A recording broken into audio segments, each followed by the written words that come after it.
Last time ஆசை தம்பி நிறைய பேர் இருந்திருப்பீங்க, நீங்க ஓவர்வியூ கொடுக்கலாம். நீங்க வந்து ஒரு குட்டி டாபிக் எடுத்ததை மட்டும் பேசுங்க. ஆமா, நம்ம தொடர்ந்து பேசிட்டு இருக்கோம். சத்தம் கேட்க மாட்டேங்குது.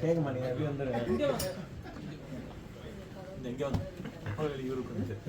கேமராமேன் உட்கார்ந்து ரெண்டு யூனிவர்சிட்டி இருக்கு ஜி. கேமராமேன் இதெல்லாம் பிரைன் விஐபி சீட்ஸ். ஓ அப்படியே கதை புக் அங்கேயா? ஆமா மறக்காம வந்து பிசியோதெரபிஸ்ட் ஹாஸ்பிடல்ல லாஸ்ட் டைம் பேசி. வாங்க குரு வாங்க, அந்த பேக் இங்க கொண்டு வாங்க. ஸோ என் பேர் ஆசை தம்பி. ஸோ நான் ஒரு ஃபிசியோதெரபிஸ்ட் எங்கள் ஆனாபேட் ஹாஸ்பிட்டலில் ஒர்க் பண்ணுறேன். ஸோ அங்கே ஹாஸ்பிட்டலில் இருக்கும்போது நிறைய நோய்களோட நிறைய பேர் பார்ப்பேன். ஸோ அப்படி பார்க்கும்போது ஸோ அந்த நோயெலாம் நம்ம வராமல் என்ன பண்ணலாம் அப்படின்னு யோசித்தேன். ஸோ யோசிக்கும்போது இந்த கார் மேனுஃபேக்சரிங்கில் ஒரு பிரின்சிபல் இருக்கும், இந்த 5 whys அப்படின்னு கேட்பாங்க. 5 தடவை ஏன் வருது அப்படி கேட்டுகிட்டே இருக்கணும். அப்படி கேட்டால் அவங்க அடிப்படை காரணம் என்னென்ன வரும் அதை அட்ரஸ் பண்ணலாம் அப்படின்னு. ஸோ அப்படி நான் கேட்டப்போ அதுக்கப்புறம் அது தேடினப்போ கொஞ்சம் இன்ஃபர்மேஷன்லாம் வந்து அது என்னென்னா நிறைய தொழில்நுட்பம் வந்து நம்ம உடம்பை வந்து இந்த கடைசி 100-200 ஆண்டுகளில் நிறைய மாற்றிடுச்சு. அந்த தொழில்நுட்ப மாற்றத்தால் நம்ம உடம்பு எப்படி மாறிச்சு, அதை எப்படி தடுக்கலாம் அப்படின்னு நிறைய படிக்க ஆரம்பித்தேன். ஸோ அதை படிக்கிறதுல கொஞ்சம் பகிர்ந்துக்கலாம் பார்க்குறேன். ஸோ போன தடவை கிளாஸில் சொன்னப்போ ஒரு முக்கியமான சேஞ்ச் என்ன, மாற்றம் என்ன அப்படின்னா நாற்காலி அப்படின்னு சொல்லுவாங்க. ஸோ நாற்காலி வந்து ஷேக்ஸ்பியர் காலத்தில் பார்த்தீங்கன்னா அவரோட கதைகளில் பார்த்தீங்கன்னா நாற்காலின்ற ரெஃபரன்ஸே வராது. அந்த மாதிரி எழுதியே இருக்க மாட்டார், 2 தடவை தான் எழுதியிருப்பார். அதே ஒரு 100 வருஷம் கழித்து சார்ல்ஸ் டிக்கன்ஸ் அவங்களோட கதைகளை பார்த்தீங்கன்னா 100 தடவைக்கு மேலே வரும். ஏன்னா அப்போ வந்து இண்டஸ்ட்ரிலாம் நிறைய வந்தது, நிறைய தொழிற்சாலைங்க வந்தது. தொழிற்சாலைங்க வந்ததுனால அதில் வேலை பார்க்குறவங்க நிறைய பேர் வந்து அக்கௌண்டன்ட்ஸ் அந்த மாதிரி கணக்கு பார்க்குறவங்க அவங்க மாதிரி. ஸோ நிறைய உட்காந்து வேலை பார்க்குற மாதிரி, நாள் ஃபுல்லாக உட்காந்து வேலை பார்க்குற மாதிரி. ஸோ அந்த மாதிரி வந்ததுக்கு அப்புறம் நம்ம உடம்புல வந்து நிறைய மாற்றம் வந்தது. அந்த மாற்றம் வந்து நான் சில மாற்றம் மட்டும் போன தடவை பார்த்தேன். ஒரு முக்கியமான மாற்றம் என்னென்னா நம்மளோட ரத்த அழுத்தம் எப்படி மாறுச்சு அப்படின்னு.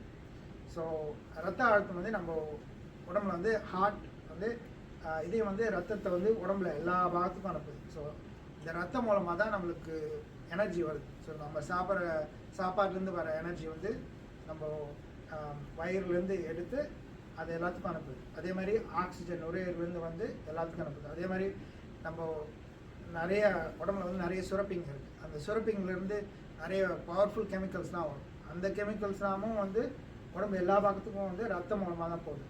ஸோ இந்த ரத்த ஓட்டம் வந்து கரெக்டாக இருக்கணும்னா, அதாவது இதயம் வந்து ரத்தத்தை எல்லா உடம்புக்கும் மற்ற பாகத்துக்கெல்லாம் அனுப்புது. அந்த ரத்தம் திரும்ப நம்ம இதயத்துக்கே வரணும். அந்த மாதிரி வரத்துக்கு வந்து பம்ப் எதுவுமே கிடையாது. ஸோ பம்ப் எப்படின்னா, அதாவது ரத்தம் வந்து சுத்த ரத்தம் வந்து ஆர்ட்ரி மூலமாக போகும், அசுத்த ரத்தம் வந்து வெயின்ற ஒரு ரத்த குழாய் மூலமாக வரும். அந்த மாதிரி வரத்துக்கு எப்படி வருதுன்னா, நம்ம நடக்கும்போது நம்ம தசைகளை மூவ் பண்ணுறோம், அது வந்து அதில் இருக்க ரத்த குழாய்களை அழுத்தும். அதை அழுத்தும் போது அந்த அந்த அந்த ரத்த குழாய்கள் வந்து வேல்வ் இருக்கும். ஸோ ரத்தம் வந்து ஒரு திசையாக மட்டும்தான் போகும், ரத்தத்துக்கு இதயத்துக்கு மட்டும்தான் போகும். ஸோ அந்த மாதிரி ஒவ்வொரு தடவை நடக்கும்போது ஓடும்போது அந்த ரத்தம் வந்து நம்ம மேலே வந்து இதயத்துக்கு வந்துடும். ஸோ அப்படி ஒரே இடத்துல உட்காந்துருந்தோன்னா கீழே போயிடும். கிராவிட்டினால அந்த ரத்தம் வெளில வர முடியாது.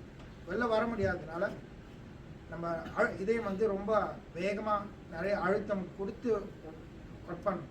அதனால் வந்து ரத்த அழுத்தம் நிறைய ஆகும். ஸோ ரத்த அழுத்தம்னால என்ன ப்ராப்ளம் வரும்னா, உங்கள் ரத்த குழாய் இருக்குங்களா, இந்த ரத்த குழாயெலாம் வந்து விரிவடையாது.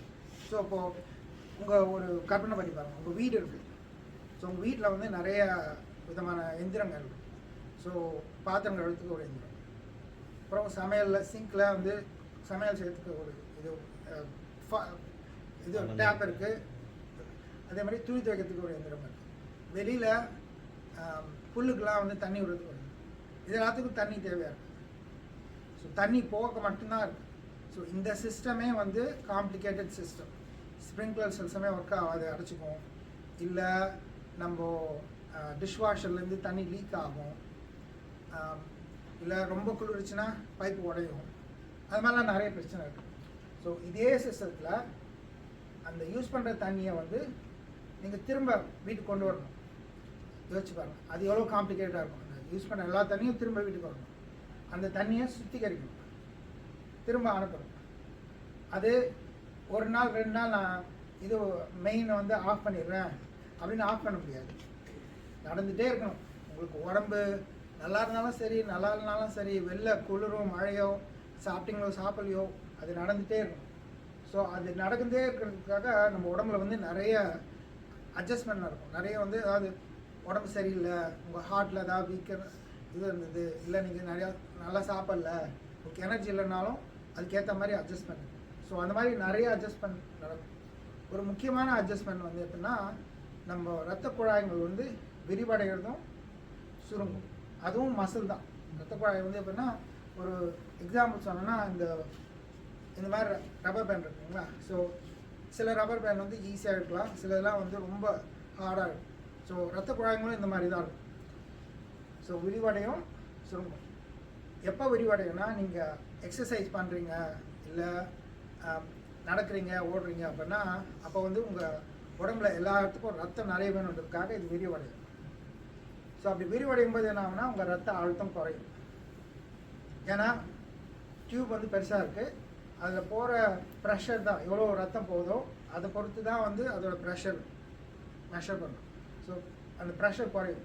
அந்த மாதிரி ப்ரெஷர் குறைஞ்சிதுன்னா இந்த இரத்த குழாய்களுக்கு வந்து தாக்குதல் நிறைய இருக்காது, அதோட அந்த பழுதாகும். ஏன்னா வந்து இந்த இரத்த குழாய்களும் நிறைய பழுதாகும், ரிப்பேர் ஆகும். நம்ம உடம்பே அதை ரிப்பேர் பண்ணிகிட்டே இருக்கும். ஆனால் நீங்கள் எக்ஸசைஸ் பண்ணிங்கன்னா புதுசாக நிறைய சின்ன சின்ன இரத்த குழாய்கள் தொடர்ந்து உருவாகிட்டே இருக்கும், அதனால் ரிப்பேர் ஆகிட்டே இருக்கும். ஸோ இது பார்த்தீங்கன்னா கொஞ்சம் ஸ்மூத்தாக இருக்குதுங்களா. ஸோ நம்ம ரத்த குழாயும் அந்த மாதிரி தான் இருக்கும், ஸ்மூத்தாக இருக்கும். ஆனால் நீங்கள் எப்போ வந்து ரத்த அழுத்தம் அதிகமாக அது கண்டினியூஸாக ரத்த அழுத்தம் அதிகமாகிட்டே இருந்ததுன்னா இந்த ஸ்மூத்னஸ் போயிடும். ஒன்று, உங்கள் ரத்த குழாயில் வந்து நிறைய வெடிப்புகளாக இருக்கும். அது மாதிரி வெடிப்பு எப்போ வந்து ஒரு டியூப்பில் வந்து ஸ்மூத்தாக இல்லை ஓட்டையாக இருந்ததுன்னா, இந்த லெட் பைப் லீக் ஆன மாதிரி, ஃபில்டர் லீக் ஆன மாதிரி, அதில் வந்து நிறைய டெபாசிட்ஸ், நிறைய உங்களோட கொழுப்புங்கள்லாம் அதில் போய் சேரத்துக்கு ரொம்ப சான்ஸ் நிறைய இருக்குது. ஸோ அதனால தான் பிளட் கிளாட் வரும். அந்த பிளட் கிளாட் வந்ததுன்னா என்ன ஆகுனா, அந்த கிளாட் வந்து ஒரே இடத்துல இருக்காது. ஸோ ரத்த குழாயில் தான் நம்ம பைப்பில் வந்து அடைப்பு இருந்ததுன்னா அந்த அடைப்பு வந்து அதே இடத்துல இருக்காதுங்களா, எங்கேயாவது போய் அடைச்சிக்கணும் இல்லைங்களா. ஸோ அந்த மாதிரி நம்ம உடம்புல நிறைய சின்ன சின்ன குழாய்கள் இருக்குது. மூளைக்கு போகிற குழாய்கள்லாம் ரொம்ப சின்னது. ஸோ அந்த மாதிரி மூளையில் போய் அடைச்சிக்கிச்சுன்னா என்ன ஆகுனா, சப்ளை கிடையாது. மூளைக்கு சப்ளை இல்லைன்னா எப்படின்னா, மூளையை வந்து 25% அப்போ எனர்ஜி வந்து உங்கள் மூளைக்கு தான் போகுது. ஏன்னா அது எல்லாத்தையும் இயக்கணும். அப்படி போகும்போது அதில் ஒரு சின்ன பாகத்துக்கு அடைப்பு இருந்ததுனாலும் நம்மளுக்கு வந்து பக்கவாதம், ஸ்ட்ரோக் வரும். ஸோ அந்த ஒரு சின்ன அடைப்புனால, சரிங்களா, பிரெயினில், ஆமாம் பிரெயின் ஸ்ட்ரோக் வரலாம். ஸோ ஒரு விதமான ஸ்ட்ரோக் அப்படி வரும். அந்த மூளைக்கு ஒரு பெரிய அடைப்பு இருந்து அதனால் ஒரு ஸ்ட்ரோக் வரும். இன்னொரு விதமான ஸ்ட்ரோக் என்னென்னா, ரத்த குழாய் உள்ளே வெடிச்சிடும். அது வெடித்து அந்த ரத்தம் மூளைக்கு ஃபுல்லாக இதுவாகும். மூளையில் வந்து ரத்தம் வந்து சத்துக்கு மட்டும்தான் வேணுங்க தவிர, இந்த மாதிரி எல்லா இடத்துலையும் ஸ்ப்ரெட் ஆச்சுன்னா அந்த இடம்லாம் அப்படியே செத்துடும். ஸோ அதுவும் இன்னொரு விதமான ஸ்ட்ரோக். அதுவும் பார்த்தீங்கன்னா இந்த ரத்த குழாய்களோட பாதிப்பு தான். அந்த ரத்த குழாய்கள் அந்த எலாஸ்டிசிட்டி போயிடுச்சு, அது வந்து ரொம்ப ஈஸியாக விரியறது, சுருங்கிறது, அந்த தன்மை போயிடுச்சு, அது உடையிற மாதிரி ஆகிடுச்சுன்னா அப்போ அந்த மாதிரி ஆகும். ஸோ அது வந்து மூளைக்கு. அதே பிரின்சிபல் தான் ஹார்ட்டுக்கும். ஸோ கார்டியாக் அரெஸ்ட்ன்றது வந்து எப்படின்னா, இதயமும் வந்து நிறைய ரத்த குழாய் இருக்குது, அதுக்கும் நிறைய எனர்ஜி வேணும், ஏன்னா அது துடிச்சிட்டே இருக்குது. ஸோ அந்த மாதிரி இருக்க இதயத்தில் நீங்கள் ஒரு குழாயில் எதர் அடைப்பு இருந்ததோ இல்லை அந்த குழாய் சின்னதாகிடுச்சு அப்படின்னா அதுக்கு ரத்தம் வரலைன்னா, ஸோ அந்த மாதிரி இருக்கவங்களுக்கு என்னென்னா நடப்பாங்க, சில சமயம் நடக்கும்போதே மூச்சு வாங்கும். ஏன்னா அவங்க பாடி சொல்லுது அவங்களுக்கு, இதுக்கு மேலே என்னால் ஒன்றும் உங்களுக்கு பிளட் சப்ளை பண்ண முடியாது, நீ ரெஸ்ட் எடுத்துக்கோ அப்படின்னு. ஸோ சில பேருக்கு அப்புறம் வந்து படுத்துட்டு இருப்பாங்க, ஃப்ளாட்டாக படுத்தா வந்து அவங்களால ப்ரீத் பண்ண முடியாது, உட்காந்து இப்படி தான் படுக்கணும், அந்த மாதிரிலாம் இருக்கும். ஸோ அந்த மாதிரி அதெல்லாம் வந்து எண்ட் ஸ்டேஜஸ். ஸோ அந்த மாதிரி தான் ஹாஸ்பிட்டலில் வருவாங்க. ஆனால் அந்த பாதிப்பு வந்து நீங்கள் 30-40 வயசுலேயே ஆரம்பிக்குது. ஸோ நீங்கள் அப்போலேருந்து நீங்கள் உங்கள் உடம்பை நல்லா பார்த்துட்டிங்கன்னா பின்னாடி அந்த மாதிரி பாதிப்பு வராது. ஸோ அதே மாதிரி நம்ம இது பார்த்தீங்கன்னா கிட்னிக்கு பார்த்தீங்கன்னா அதுக்கும் அதே பிரின்சிபல் தான். கிட்னியில் நிறைய கேபிலரிஸ் இருக்குது, சின்ன சின்ன குழாய்ங்க.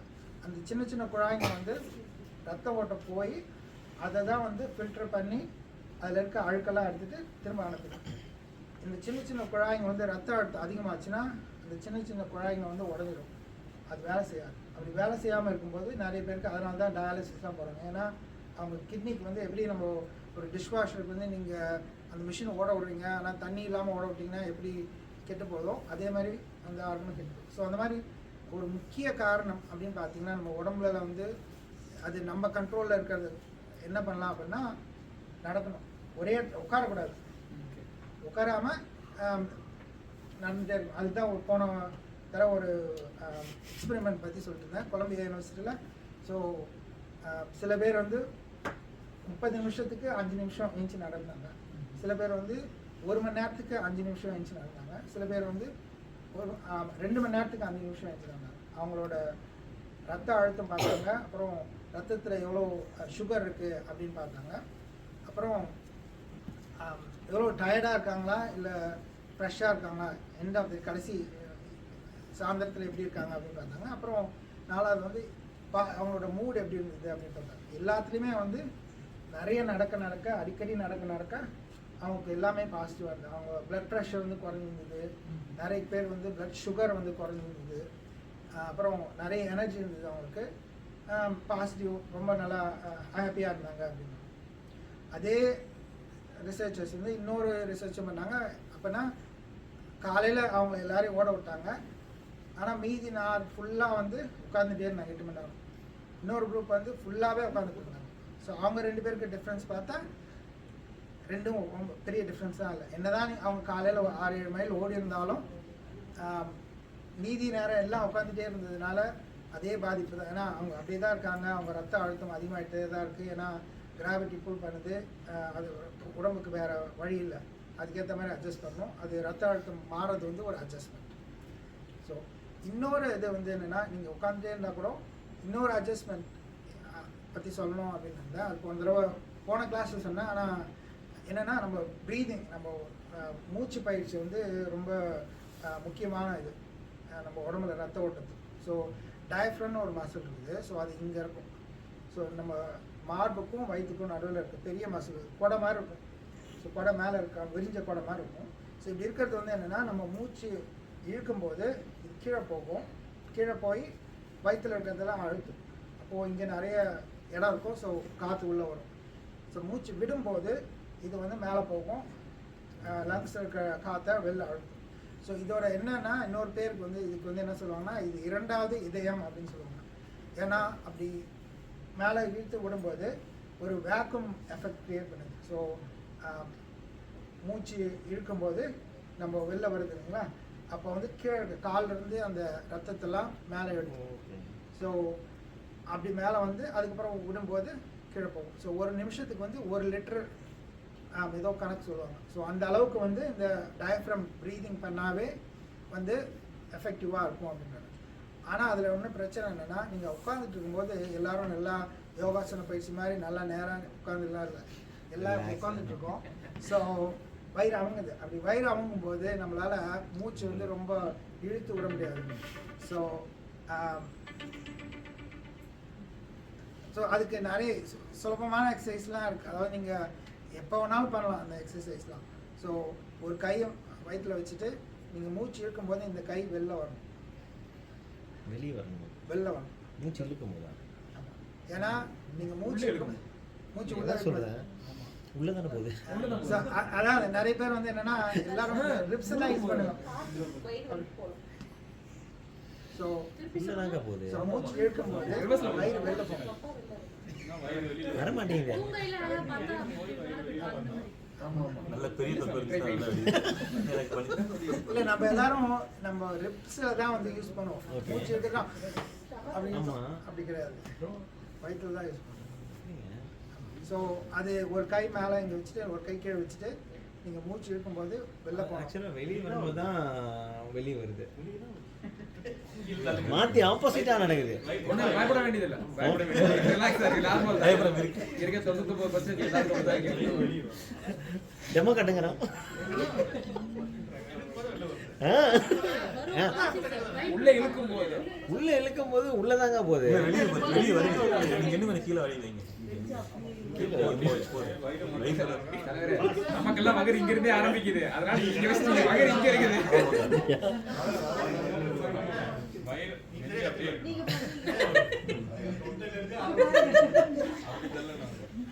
தலைவரே, கடைசி படத்துல பட்டன் விரிக்கிற அளவுக்கு விடுறாரு அவரு. ஸோ இது ஈஸியாக ப்ராக்டிஸ் பண்ணலாம் Okay. நீங்கள் நின்றுட்டு பண்ணலாம், உட்காந்துட்டு பண்ணலாம், படுத்துட்டு பண்ணலாம். ஸோ இந்த இந்த டயப்ரமேட்டிக் ப்ரீதிங் வந்து ரொம்ப நிறைய பயன் இருக்குது அப்படின்னு சொன்னேன். ஸோ எப்படின்னா நம்ம இந்த மூச்சு இழுத்து விடும்போது நிறைய நேரம், அதாவது ஒரே மூச்சை நிறைய நேரம் இருக்கும். ஸோ ஒரு நிமிஷத்துக்கு ஒரு 10லேருந்து 12 அதுக்குள்ளே இருக்க மாதிரி. அதையும் வந்து நீங்கள் பயிற்சி பண்ணி பண்ணி இன்னும் அதிகமாகும். 6 ரொம்ப நல்லா பண்ணுறவங்க வந்து 6-7 மூச்சு தான் விடுவாங்க ஒரு நிமிஷத்துக்கு. ஸோ அந்த மாதிரியும் பண்ணலாம். ஸோ அப்படி பண்ணால் என்ன ஆகும்னா, ஒன்று வந்து இந்த ரத்த ஓட்டம் சீராகும். இன்னொன்று வந்து என்னென்னா நம்ம டைஜஷனுக்கும் அது ரொம்ப ஹெல்ப் பண்ணும். ஏன்னா டைஜஷன் நிறைய பேர் ஹாஸ்பிட்டலில் பார்த்தீங்கன்னா கான்ஸ்டிபேஷன் ப்ராப்ளம். ஏன்னா அவங்க உட்காந்துட்டே இருக்காங்க. ஸோ அதுவும் சாப்பிட்றதும் ரொம்ப ஃபைபர் இல்லாமல் அந்த மாதிரி சாப்பிட்றோம். இந்த மூச்சு பயிற்சினால இந்த வயிற்றில் இருக்கிற திங்ஸ் எல்லாம் அமுங்குது இல்லைங்களா. ஸோ அதுவும் வந்து டைஜஷன் இருக்கும். இன்னொன்று வந்து நம்ம மூடை வந்து ரொம்ப மெயின்டைன் பண்ணுறதுக்கு ரொம்ப யூஸ்ஃபுல்லாக இருக்கும். எப்படின்னா 2 விதமான நரம்பு சிஸ்டம் இருக்குது. ஒன்று வந்து நம்ம இப்போ ஏதாவது சண்டை போடும்போது இல்லை சண்டை அந்த மாதிரி சுச்சுவேஷன் வரும்போது நம்மளுக்கு வந்து ஒரு விதமான சிஸ்டம் ஒர்க் ஆகும். அப்போ வந்து என்னென்னா நம்ம சண்டை போடணும், அதுக்கு நிறையா ரத்தம் வேணும் அப்படின்ட்டு. ஸோ அந்த மாதிரி ரத்தம் உடம்பு சண்டை போடுற பாகத்துக்கு ஒரு ரத்தம் வேணும்னா மற்ற பாகத்துக்கெல்லாம் வந்து ரத்தம் கூடாது அப்படின்னு சொல்லிட்டு நம்ம உடம்பே வந்து அதை அட்ஜஸ்ட் பண்ணும். ஸோ அது என்ன ஒரு முக்கியமான பாகம் என்னென்னா நம்ம வயிற்றுக்கு வந்து ரத்தம் போகாது. ஏன்னா நீ ஜீரணம் ஆகிறது வந்து பெரிய விஷயம் இல்லை அப்படின்னு அதான் சில மிருகங்கள்லாம் வந்து எப்படின்னா புளியெல்லாம் பார்த்ததுன்னா வாந்தி எடுத்துடும், எல்லாமே வெளில வந்துடும். ஸோ ஓடுறதுக்கு ஈஸியாக இருக்கும் அப்படின்னு சொல்லிட்டு. ஸோ ஆனால் நம்மளுக்கு என்ன ப்ராப்ளம்னா நம்ம வந்து எப்பயுமே ஸ்ட்ரெஸ்ஸில் தான் இருக்கும். நமக்கு அந்த ஹார்மோன்ஸ் எப்பயுமே சுரந்துகிட்டே தான் இருக்கும். நம்ம சிஸ்டம் வந்து அந்த சிம்பத்தட்டிக் நர்வஸ் சிஸ்டம் சொல்லுவாங்க, அந்த சிஸ்டம்லேயே தான் ஒர்க் ஆகும். நம்ம ஃபைட் ஆர் ஃப்ளைட்டில் தான் இருக்கும். வீட்டில் வந்து காலைல ரெடி ஆகலை, அப்புறம் ஆஃபீஸில் வந்து மேனேஜர் தொந்தரவு கொடுக்கலாம், அப்புறம் வீட்டில் திரும்ப வரதுக்கு ஏன்னா பசங்களுக்கு கிளாஸ் இருக்குது அப்படின்னு நம்ம அந்த பரபரப்புலேயே இருக்கிறதுனால அதே சிஸ்டம் தான் ஓடிட்டுருக்கும்.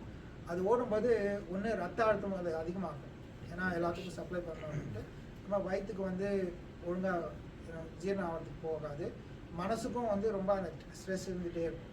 ஸோ இந்த டயப்ரமேட்டிக் ப்ரீத்திங் பண்ணால் அது வந்து இந்த பேராசிம்பத்தட்டிக் ரெஸ்ட் அந்த சிஸ்டம் வந்து ரெஸ்ட் அண்ட் ரிலாக்ஸ் அப்படின்னு சொல்லுவாங்க. ஸோ அந்த சிஸ்டம் வந்து ஸ்டிமுலேட் பண்ணும். ஸோ நம்ம மைண்ட் காமாகவும் அப்புறம் நம்ம ஜீரணம் ஆகிறதுலாம் நல்லாயிருக்கும். அதே மாதிரி ரத்த ஓட்டமும் ரத்த அழுத்தமும் குறையும். இன்னொன்று என்னென்னா நம்ம வலி பெயின் இருக்குதுங்களா, ஸோ அந்த பெயினை கண்ட்ரோல் பண்ணுறதுக்கும் நிறைய பேருக்கு வந்து கேன்சர் பெயின் அந்த மாதிரிலாம் இருந்தால் கூட இந்த டயப்ரமேட்டிக் ப்ரீதிங் பண்ணால் அவங்களோட பெயின் வந்து அந்த வலியையும் வந்து நம்ம கட்டுப்படுத்தலாம், மேனேஜ் பண்ணலாம் அப்படின்னு. ஸோ இது ஆக்சுவலாக நார்த் கரோலைனாலாம் நினைக்கிறேன் ஒரு தமிழ் சேர் வச்சு ஒருத்தர் பண்ணிகிட்ருக்காரா. அவர் பேர் நீங்கள் சொல்கிற அதே தான். கேன்சர் பேஷண்ட்ஸை எப்படி இந்த ப்ரீத்திங்கில் குணப்படுத்தலாம் அப்படின்னு சொல்லிட்டு அதுக்கு ஒரு யூனிவர்சிட்டியில் ஒரு இதை சேரே வைக்கிறாரு. அதுக்கு அவர் ரெஃபரன்ஸ் எங்கே சொல்கிறாருன்னா திருமூலரும் எங்கேயோ அங்கேருந்து எடுத்துகிட்டு வர்றாரு அவர். ஸோ அது சொல்லி நிறைய பேர் அவர் குணமும் அதாவது குணப்படுத்தலை பெட்டராக இருக்காங்க. ஸோ அதனால அது வந்து அவங்க அது ரொம்ப இதாகவே பண்ணுறாங்க அவங்க.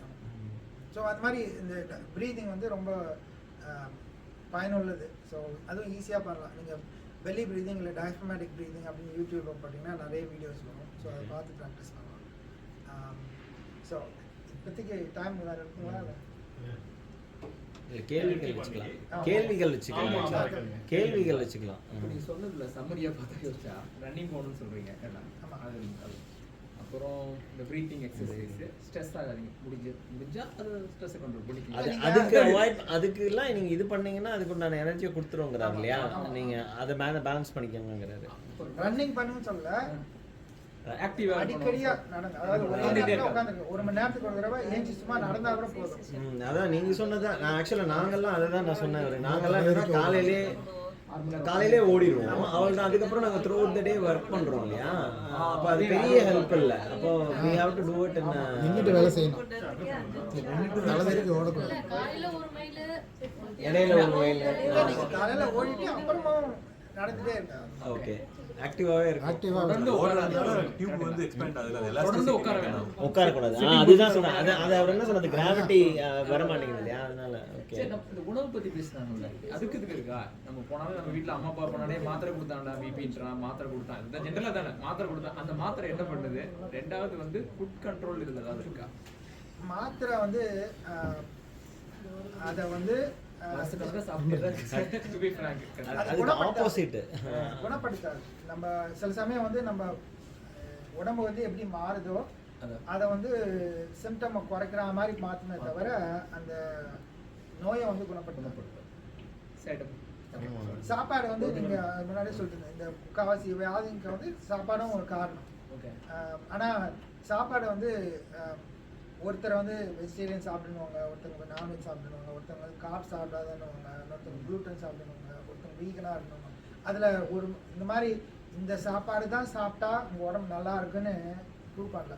ஒவ்வொரு இந்த உலகத்தில் வந்து நிறைய பேர் வந்து நிறைய விதமான டயட். சில பேர் வந்து வெறும் இந்த எஸ்கியோமாஸ்லாம் அவங்க வெறும் மான் கறி மட்டும்தான் சாப்பிட்றாங்க, ஆனாலும் அவங்க நல்லா தான் இருக்காங்க. சில பேர் வெறும் வெஜிடேரியனாக இருக்காங்க, நல்லா தான் இருக்காங்க. ஸோ அதை வச்சு மட்டும் சொல்ல முடியாது. ஆனால் எல்லாருமே பார்த்தீங்கன்னா காமனாக இருக்கிறது பார்த்தீங்கன்னா அவங்க எல்லாரும் நடந்துகிட்டே இருப்பாங்க, மூவ் பண்ணிகிட்டே இருப்பாங்க. அதுதான் விஷயம், சாப்பாடு விஷயமே இல்லை, ஏமாத்திட்டாங்க. வெள்ளக்கார பசங்க நின்றுட்டு வேலை பார்ப்பாங்க, மோரலைக்கு அந்த நடந்துக்கிட்டே ஒர்க் பண்ணுவாங்க, அதெல்லாம் இருக்கு இல்லையா. ஓகே கேள்வி கேட்கணும். இல்லை நான் 3 நிமிஷம் மட்டும் பேசலான்னு. இல்லை அவர் சொன்னதே தான், ஜஸ்ட் எக்ஸ்பீரியன்ஸை சொல்லலாம். டைம் இருக்குங்களா? டைம் இருக்கா? டைமுக்கு காசு வாங்க. சூப்பராக உண்மையிலே நம்ம முடிவு கேட்கும்போது நல்லா புரியுதுல. எவ்வளோ யூடியூப் வீடியோ போடும்போது கட் பண்ணி தனியாக போடுங்க. ஓகே ஒன்றா ஒரே இது அப்லோட் பண்ணுங்க. அப்லோட் வந்து இங்கே வந்து பார்த்தீங்கன்னா இந்த கதை நேரத்துக்கு வந்து நாங்கள் லைப்ரரியில் இருக்கிறனால நிறைய மிஸ் பண்ணுறோம். ஆனால் ஆஃபீஸில் உட்காந்துட்டு இந்த வீடியோ அப்லோட் பண்ணுறீங்களா, அது ரொம்ப யூஸ்ஃபுல்லாக இருக்குது. காதில் வச்சு வீட்டில் பார்க்குறது இல்லை. ஸோ ஓகே, நான் நிறைய டைம் எடுத்துக்கல. அவர் சொன்னார், நான் வந்து மெடிக்கல் இதெல்லாம் இல்லை, ஜஸ்ட் என்னோட எக்ஸ்பீரியன்ஸ் சொல்கிறேன். அப்புறமேட்டு கொஞ்சம் பார்த்ததில் சொல்கிறேன். லாங் லைஃப் வரணும்னா 4 பூ தான். இதை ஃபாலோ பண்ணாவே ஓகே. இது வந்து 4 ஊன் ஆகாம இருக்குன்னா ஃபர்ஸ்ட் எடுத்தோடனே உணர்வு, ஹாப்பினஸ், அதுதான் இம்பார்ட்டன்ட். ஃபர்ஸ்ட் எடுத்தோடனே அதுதான் இம்பார்ட்டன்ட்.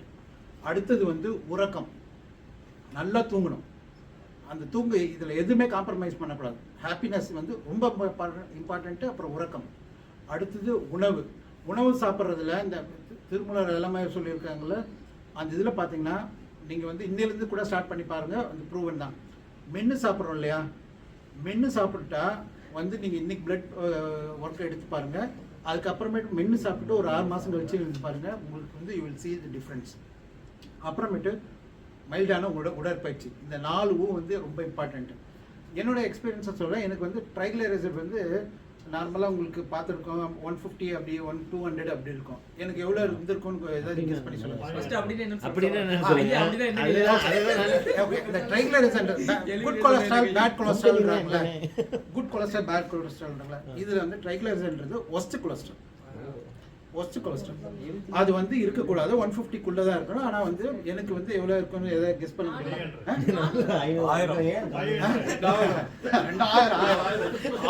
600 இருந்தது. அது வந்து இருக்கக்கூடாது. உடனே நான் என்ன பண்ணேன், வந்து ஏதோ பண்ணி பார்த்தேன். அப்புறம் வந்து மாத்திரை சாப்பிட்டுக்கிட்டே இருந்தேன். அதுக்கப்புறம் ஒருத்தர் சொன்னார், நீ கொஞ்சம் லைஃப் ஸ்டைலை வந்து சேஞ்ச் பண்ணி பாரு அப்படின்னு. என்ன சேஞ்ச் பண்ணேன்னா 7 மணிக்கு உள்ளார வந்து சாப்பிட்டு முடிச்சிடுவேன். அதே மாதிரி 10 மணிக்கு என்னதான் இருந்தாலும் பார்த்தீங்கன்னா இது ஆப்ரேஷன் டீமாக கூட கட் பண்ணிட்டு தூங்கிடுவேன்.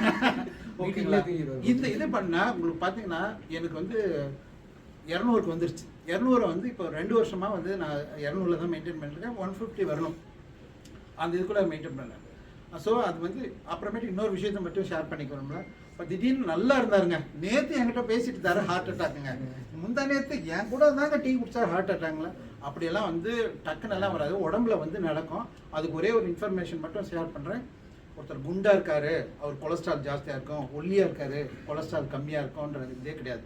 உள்ளுக்குள்ள அவர் சொன்ன மாதிரி வெயினில் வந்து பிளாக்கேஜ் இருக்குது பார்த்தீங்களா, அந்த பிளாக்கேஜை கண்டுபிடிக்கிறதுக்கு ஒரு கால்சியம் ஸ்கோர்னு ஒரு இருக்குது. ஆஃப்டர் 40 கண்டிப்பாக அதை வந்து நம்ம பண்ணிக்கணும். ஒன்றும் இல்லை, நம்மளை மிஷினில் உள்ளுக்குள்ள விட்டு ஒரு செகண்டில் எடுத்துகிட்டு, ஒன்றும் இல்லை பிளாக்கேஜ்னு சொன்னார்ல, இப்போ ஒரு பைப்பில் வந்து தண்ணி போயிட்டுருக்குன்னா நிறைய டஸ்ட்டு போச்சுன்னா நம்மளுக்கு அடப்பு வந்துடும்ல, அந்த டஸ்ட்டு வந்து இருக்கா இல்லையான்னு வந்து அந்த கால்சியம் ஸ்கோர் சொல்லிடும். அதை வந்து ஆஃப்டர் 40 கம்பல்சரி எடுத்துக்கோங்க.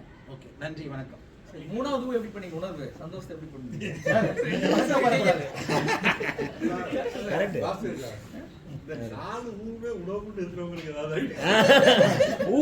அப்புறம் மூச்சு பத்தி கேள்வி உணவை பத்தி அப்படின்னு. ஸோ இது வந்து இன்னொரு புக்கில் படித்தேன், ரொம்ப இன்ட்ரெஸ்டிங்கான புக். அதுவும் அந்த புக்கு பேர் வந்து ப்ரீத் அப்படின்னு சொல்லிட்டு, அதில் ஒரு பாகம் வந்து என்னென்னா உணவை பற்றி சொல்லுவாங்க.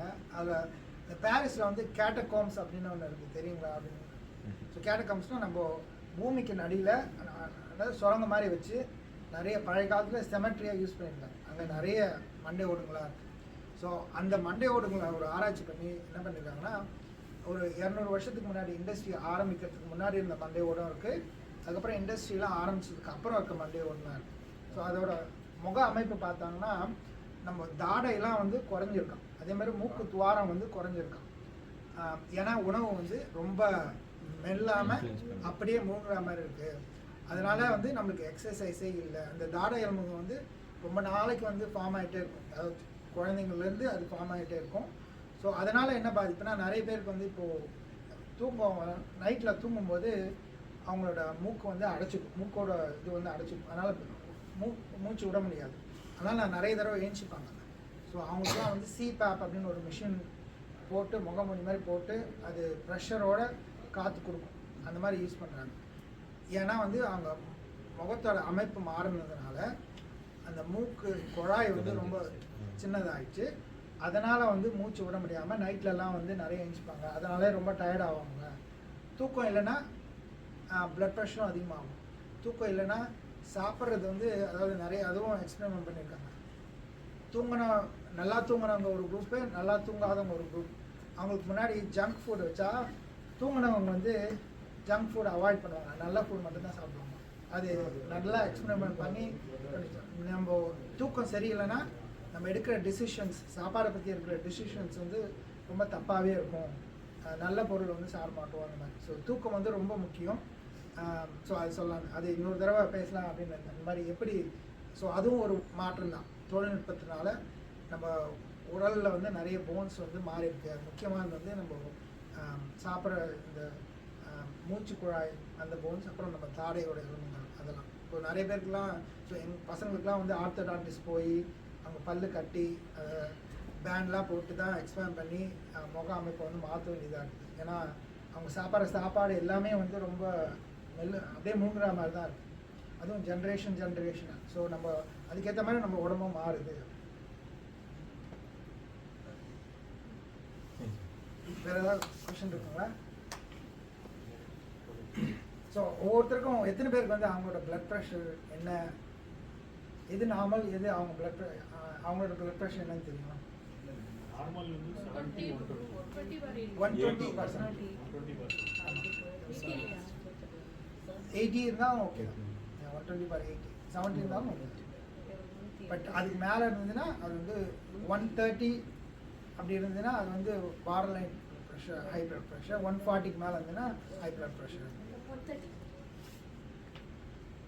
ஸோ அது ட்ராக் பண்ணுறது நல்லது. ஸோ நீங்கள் வந்து சில பேர் வீட்டிலே மிஷின் வச்சுருப்பாங்க, சில பேர் வந்து டாக்டர் ஆஃபீஸில் போகும்போது என்ன பார்க்குறது நல்லது. ஏன்னா அந்த நம்பர்லாம் வந்து முக்கியமான நம்பர். அதெல்லாம் வந்து நான் சொன்னீங்களா, ஒரு இப்போ ஆரம்பிச்சிங்கன்னா ஈஸியாக மற்றதெல்லாம் வந்து அந்த பின்னாடி அந்த பாதிப்பு வராமல் தடுத்துடலாம். பட்டு அப்போ வந்து மெடிசன்லாம் சாப்பிட்டா அது ஒன்றும் சிம்டமாக மட்டும்தான் அவனுக்கு குறைக்குமே தவிர நோயை குணப்படுத்தாது. இயர்லி ஒன்ஸ் செக்அப் பண்றோம். இங்க வந்ததுக்கு அப்புறம் வச்சுக்கோங்க வருஷத்துக்கு கூட தான் டாக்டர் Check பார்க்கறது பண்ணி- எல்லாமே செக் பண்ணி சொல்லிடுறாங்க. தட்ஸ் நார்மல் தானே? இல்ல நீங்க சொல்ற ஃப்ரீக்வெண்டா இல்ல உங்களுக்கு இருந்ததுன்னா ஸோ இப்போ நார்மல் சொன்னதுக்கு அப்புறம் ஓகே 140 இருந்ததுன்னா அதை வந்து கொஞ்சம் அடிக்கடி பார்க்கறது நல்லது. சர்வீஸ் ஆமா என்ன பிரஷர் So, அதுவும் ஒயிட் கோட் சிண்ட்ரோம் சொல்லுவாங்க. சில அது பேருக்கு எனக்கு வந்து இருக்குன்னு சொல்லிருக்காங்க. செக் பண்ணையில அதிகமா இருக்கும். அப்புறம் என்ன மானிட்டர் பண்ணுவாங்க, நார்மல் ஆயிடும். ஸோ அதனால சில பேர் வந்து வீட்டிலே பார்ப்பாங்க. ஏன்னா அவங்க வீட்டில் அந்த ஸ்ட்ரெஸ் இல்லாமல் தான் இருக்கு இங்க. சில பேருக்கு ஆபீஸ்ல நேரா போனா ஸ்ட்ரெஸ் அதிகமா இருக்கும், சில பேருக்கு வீட்ல இருந்து நேரா போனா ஸ்ட்ரெஸ் அதிகமா இருக்கும். வீட்ல இருந்து போனா ஸ்ட்ரெஸ்ஸாக தான் இருக்கும். வீட்ல இருந்து போனா தான் பிபி ஆமா. வெளியில இருந்து வரணும். மனைவி கூட்டி போனீங்கன்னா இவ்வளோ தொப்பிக்காரன் இப்பதான் ஒய்ஃப் பண்ணிட்டு போனாங்க போயிட்டு ஒரு ஜோக் சொல்லணும்னு நினைச்சேன், பார்த்தோன்னே அதை ஆஃப் பண்ணிட்டேன். இதான் கடைசி ஜோக் சொல்லவே முடியாது. அதெல்லாம் நம்மளோட ப்ரெஷர் அதிகமா இருக்க ஆளை கூட்டிட்டு போறது, அவரோட கம்மியா இருக்குது நம்ம இருக்கு. நம்ம டாக்டருக்கு பாரு. நன்றி கடனை பற்றி பேச டைம் இருக்காது என்றைக்கும். சாதாரண இதே கண்டினியூ பண்ணிடலாம். நான் ஒரு 2 தகவல் சொல்கிறேன். தகவலாக எடுத்துக்கோங்க, அது எந்த அளவுக்கு தெரியல. ஒரு கிட்டத்தட்ட ஒரு 6-7 வருஷம் இருக்கும். நான் லான்சிங்கில் ஒரு ஈவெண்ட்டுக்கு போனேன், மூச்சு பயிற்சி ஈவெண்ட். நான் உங்கள்கிட்ட போன வாரம் சொன்னேன். அந்த ஈவெண்ட்டில் வந்து என்ன சொல்கிறாங்க, மூச்சு பயிற்சி எப்படிலாம் வந்து ப்ரீத்திங் எக்ஸசைஸ் பண்ணணும்னு சொல்லி கொடுத்தாங்க. அது ஒரு முக்கியமான தகவல் ஒன்று சொன்னாங்க. என்னென்னா வந்து இந்த பயிற்சியெல்லாம் வந்து நம்மளுடைய மரபில் இருந்திருக்கு, இந்தியன் யோக மரபில் இருந்திருக்கு. ஆனால் நம்ம விட்டுட்டோம். அது இப்போ வந்து இங்கே யூஎஸ் ஹாஸ்பிட்டலில் வந்து பயங்கரமாக ஃபாலோ பண்ணுறாங்க. அதில் வந்து ஒரு தகவல் சொன்னார், சில பேருக்கு எச்சு ஊறாதான். இந்த எச்சு ஊறலன்றதுக்காக வந்து டேப்லெட் சாப்பிடுவாங்க. ஸோ அவங்களுக்கு வந்து ஒரு 10 மூச்சு பயிற்சி இது பண்ணான்னா வந்து எச்சு ஊறும் அப்படின்னு அந்த செஷனில் சொல்கிறாங்க. கோஇன்சிடென்ட்லி ஒரு 3-4 மாதம் கழிச்சு என் மாமியாருக்கு அந்த பிரச்சனை எச்சு ஊறுன்னு சொல்லி சாப்பிட்றாங்க. சரி மூச்சு பயிற்சி தானே, மாமியார் சொல்லி தருவாங்க, ஸோ இப்படி பண்ண சொன்னாங்கன்னு சொல்லி சொன்னேன். அது உண்மையிலே அது பண்ணும்போது எச்சு ஊறி அவங்க மாற்ற நிறுத்தினாங்க. ஸோ இந்த மாதிரி பல விஷயங்கள் வந்து நம்ம யோக மரபில் வந்து புகழ்ந்திருக்கு, அது நமக்கு தெரிய மாட்டேங்குது. அது என்னன்னு தெரியும். இங்கே அவங்க ரியலைஸ் பண்ணிட்டாங்க. ரியலைஸ் பண்ணாங்க. எங்கள் மாமியார் ஆஃபீஸ்லேயே வந்து கேட்க ஆரம்பிச்சிட்டாங்க, நீ யோகா பண்ணுறியா, இந்த கிளாஸ் போறியா, அந்த கிளாஸ். நம்ம ஊரில் தெருவுக்கு ஃப்ரீயாக எல்லாம் சொல்லி கொடுப்பாங்க. இங்கே வந்து அது வந்து ப்ரோக்ராம் ஆக்கிட்டாங்க. வெள்ளக்காரன் போய் சொல்ல மாட்டேன், அவன் சொன்னாதான் நல்லா. இன்னொன்று, இது வந்து திருமூலர் பற்றி சொன்னதுனால எனக்கு ஞாபகம் வச்சு கோயின்சென்ட்லி இதையும் நேற்று ஒருத்தர் சொல்லிட்டு இருந்தேன். அதனால விட்டாங்க, டக்குன்னு ஃப்ரெஷ்ஷாக இருக்குது. என் கூட ஒர்க் பண்ண ஒரு ஃப்ரெண்டு ஒருத்தர் இருக்காரு, அது உங்களுக்கு தெரிய வாய்ப்பு இல்லை. அவர் நானும் ராஜா ஒன்றா ஒர்க் பண்ணுறோம். அதனால் அந்த என்ன சொன்னார், அவங்க வீட்டில் வந்து எக்கச்சக்கமான பெண் குழந்தைங்க, ஒரு 8 பேர், தங்கச்சிங்க அக்காங்கன்னு சொல்லி பசங்களே கிடையாது, தம்பி யாருமே கிடையாது, அவனுக்கு தனியாக. அவனை சொன்னால் இந்த பொண்ணுங்களை பார்த்து வெறுத்து போச்சு, எனக்கு குழந்தை பிடிச்சா ஆண் குழந்தை தான் வேணும், பெண் குழந்தை மட்டும் சொல்ல வரல, ஆனால் பெண்கள் கூட இருந்து போர் 15 பேர் வீட்டுக்கு ஜெயிச்சேன்னு எப்போ பார்த்தாலும் ஒரே பிரச்சனையாக இருக்கும். இந்த பெண்களை கண்டெல்லாம் இப்போ எரிச்சலும் ஆண் குழந்தை வரணும், இதான் உனக்குன்னு என் காலை எழுதி வச்சுக்கேன்னு சொல்லி திருமந்திர ஒரு பாட்டு எழுதியிருக்காரு. அது எல்லாரும் படிக்க வேண்டிய விஷயம். இந்த மாதிரி சொத்து தான் நம்ம கிட்ட இருக்குன்றதே தெரியாது. திருமூலர் வந்து பாட்டு எழுதி வச்சுக்காரு, நீங்கள் எப்படி ஆண் குழந்தை போகணுன்னா என்ன பண்ணுற, எப்படி என்ன பண்ணணும், பெண் குழந்தை என்ன, இந்த மாதிரி பல விஷயங்கள் எழுதி வச்சுக்காருங்க. நம்ம சொத்து அதெல்லாம் தெரியவே இல்லை நமக்கு. நான் அப்போ ரொம்ப எனக்கு 2 குழந்தைய பிறந்து முடிஞ்சு எல்லாம் முடிஞ்ச பற்றி எனக்கு தெரிய வந்துச்சு கிடையாது. ஆனால் அதை எடுத்து அனுப்பிச்சிட்டேன்.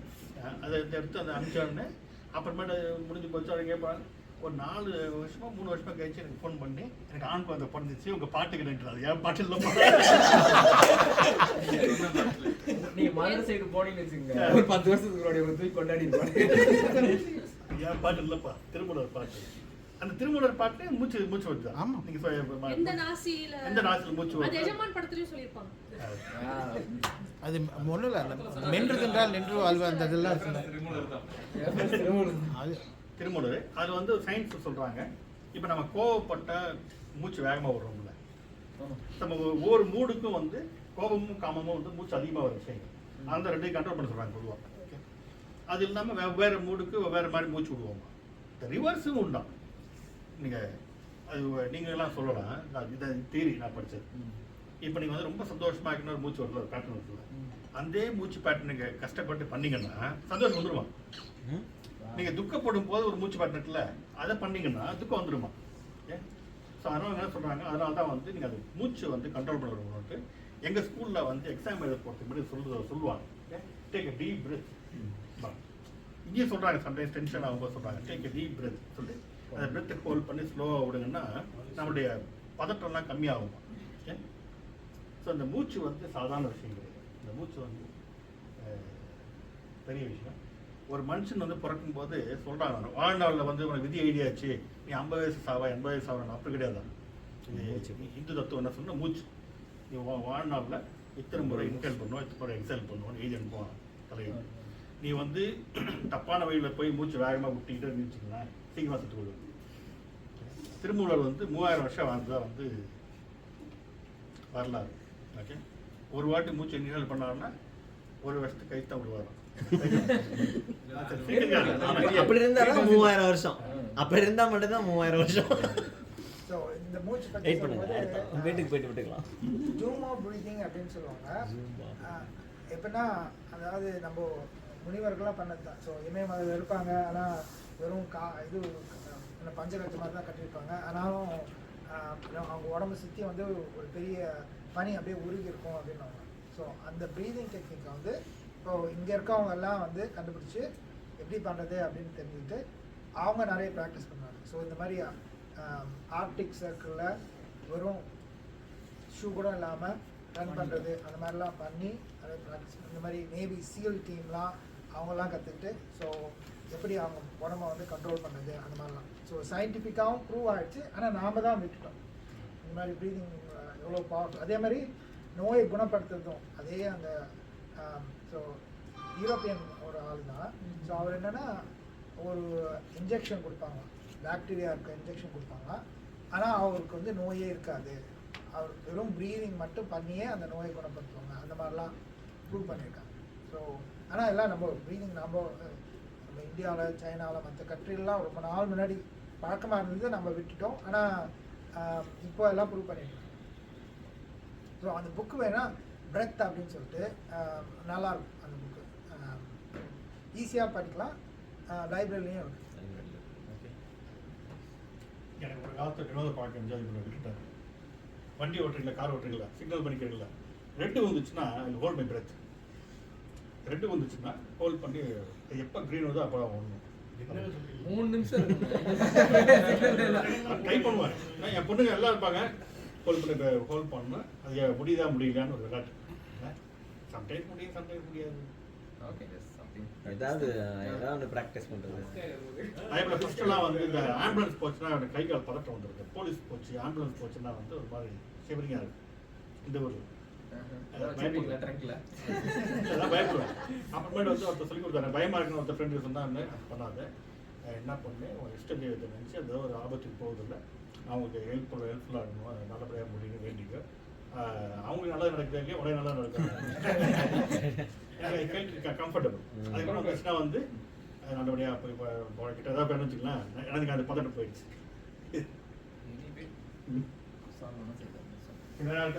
கேள்வி 3:40 ஓகே தான்.